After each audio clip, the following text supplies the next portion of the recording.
మోషే అని ఎన్నుకున్నాడు. మోషే కూడా బానిసే అయినా ఎన్నుకున్నాడు. మోషేని ముందు తయారు చేశాడు దేవుడు. ఎట్లాగా? ఇప్పుడు ఒక బానిస వెళ్ళి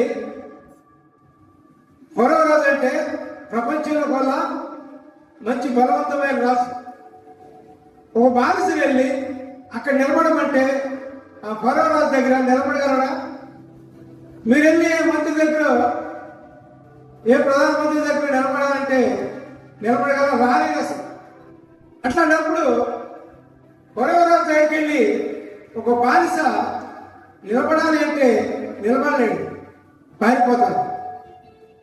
అందుకని దేవుడు ఏం చేశాడంటే పిల్లారా, ఎవరితో అయితే యుద్ధం చేయాలో ఆ కొలువులను నింపించి ఏర్పాటు చేశాడు. పిల్లారా, దేవునికి స్తోత్రం. అర్థమైంది కదండి? ఎవరితో అయితే యుద్ధం చేయాలో ఆ రాజు దగ్గరే రాకుమార్తె కుమారుడుగా మోషేను పెంచి ఏర్పాటు చేశాడు. పిల్లారా, పెరిగి ఏర్పాటు చేశాడు. హల్లెలూయా, ప్రైజ్ ది లార్డ్. చూశారా దేవుని ప్రణాళిక ఎట్లా తీర్చుకొచ్చారు? కాబట్టి పిల్లారా, అక్కడ అనేక విద్యా నైపుణ్యతలు, యుద్ధ శైలులన్నీ కూడా అక్కడే నేర్చుకున్నాడు ఈ మోషే వల్లే 3 వంతుల సామ్రాజ్యం పెరిగింది గాయపు దేశానికి. అంతటి యుద్ధ వీరుడు ఎవరండి? మోషే.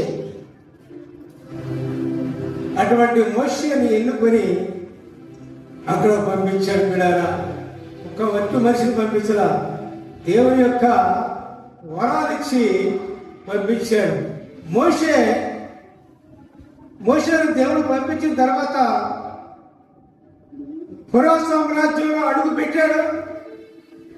ఫరో సామ్రాజ్యం గజగజలాడిపోయింది. దేవునికి స్తోత్రం. హల్లెలూయా, ప్రైజ్ ది లార్డ్. ఎందుకని? దేవుని శక్తి. అట్లాగే మన సమస్యలు, మనకు న్యాయం కావాలి అన్నా, న్యాయమైన జీవితం కావాలి అన్నా, దేవుణ్ణి ప్రార్థించినప్పుడు దేవుని శక్తి మనకు తోడుకోవాలి.